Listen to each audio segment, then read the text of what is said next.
Why is leaving your crypto on the exchange you bought it at dangerous? For example, Coinbase, it's a publicly traded company.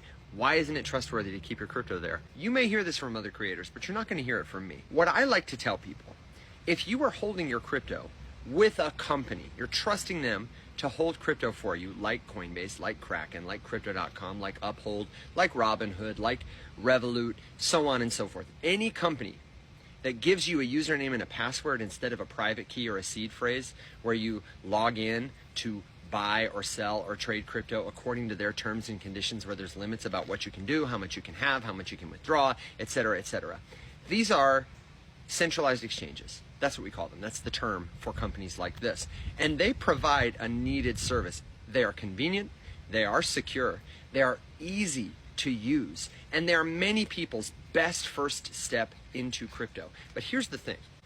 Crypto as an innovation, because it is truly innovative, it is literally world-changing, it gave us private keys, which gave us the ability to truly own, personally own, without the need to rely on a custodian, and access and use information that represents things that matter to us, like our money, for the very first time.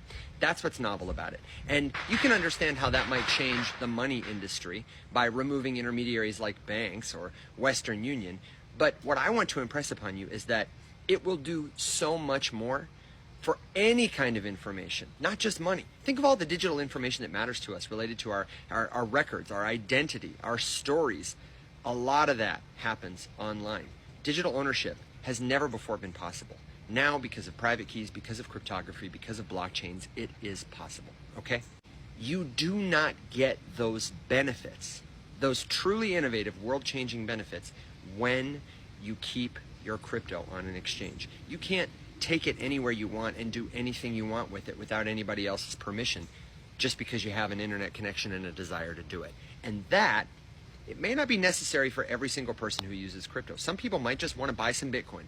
They might prefer to keep it on Robinhood or on Coinbase, and eventually they'll sell it. And they don't mind putting up with the limits or the holds. They like having customer service. They like having a password they can reset. But for many people, the freedom matters.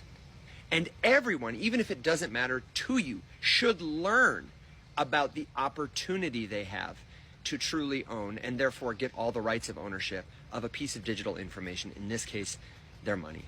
Because for me, that's a game changer. It's huge. And therefore I say, Coinbase, it's a great place to start.